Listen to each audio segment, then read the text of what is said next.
New ending, you blow yourself up. I love it. We can't afford that. Too bad because we're doing it anyway. My name is Ashma Hujra. I am a producer here at Rocket Jump.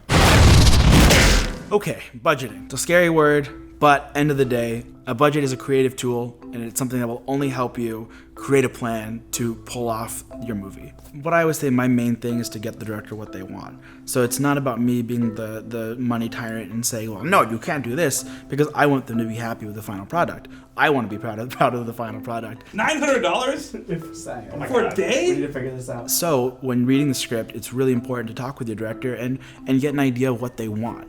So what you need to know before starting a budget is, first of all, the story. So you need to know the script. Looking back at Andrew Spieler's script breakdown video, using that breakdown is insanely important.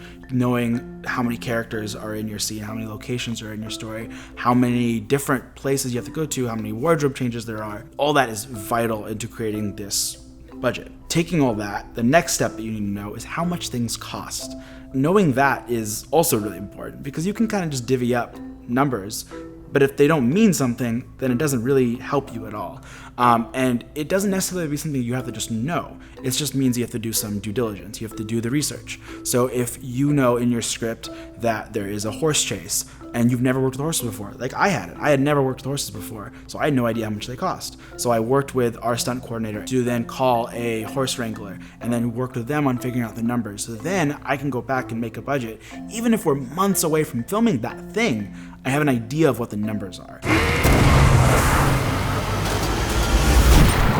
To me, it's always just been calling, but you just call them. You know you want to shoot at a stage. Okay, so call a stage, look it up, figure it out, and you give them the call. Everyone has their numbers. Everyone knows how much things cost, and you can talk down everyone, and you can figure it out, and you can negotiate with them. You can convince them and plead your case that you're a small student film, or you're talking about the neighborhood that you're shooting in, whatever it is. You use that to your advantage, and you talk with them. Everyone's human after all, so there's no set cost for anything. You can kind of finagle anything you want.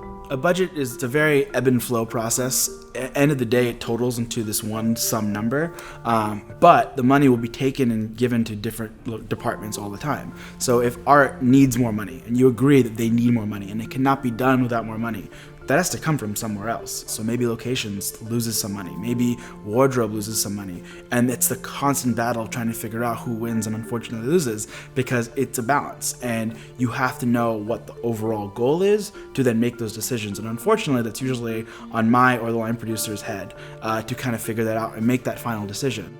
I think one of the biggest things, especially early on to a lot of producers, is they kind of forget about budgeting post-production. They forget about color, music, sound. These are things that cost money, and it gets scary, but it's vitally important. Because if you forget those things, you're never going to finish your project because you can't pay the people that you need to help you get it from the beginning to the end.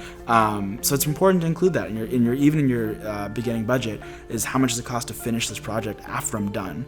Oh, one thing to add in your budget always is food. Sorry, I forgot about that. Feed your crew. Everyone appreciates being fed. That's important. Don't forget that. Because they're going to pay for it anyway. So if you don't add it in there, you're still going to end up spending money on food. So just put it in your budget early on. You can pull off anything with anything. It's just going to affect the quality. So if you have a lot of money and you want to pull out something big, great, you can. You have a little money and you want to pull out something big, okay, maybe we can. And the way I like to joke about this is that, say you have a decent amount of money and you want to pull off a bus flip. The way we did it, with a decent sized budget, with the ability to pull it off with a full size bus, looks kind of like this.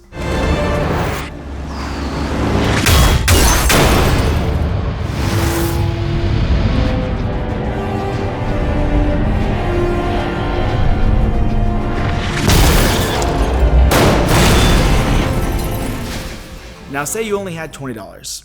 Okay, we could film maybe a toy bus and we could flip it. It won't look as good, but it'll be part of your story and it will work, kind of.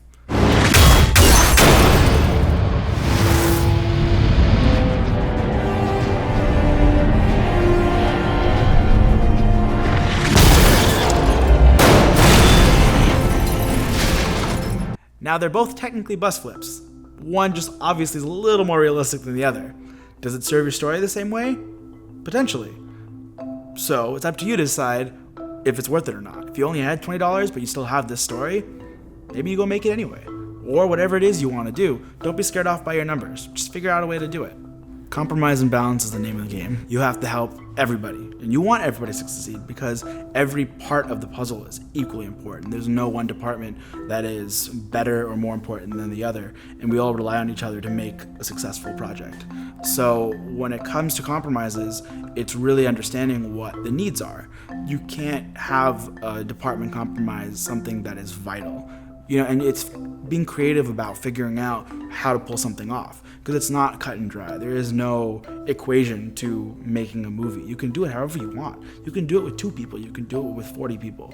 So it's about figuring out what kind of thing you're doing. If you want to pull off something that is relatively simple, don't go crazy. Make it simple and pull it off well. End of the day, it's about the story, not about how fancy it looks and how fluffy it feels.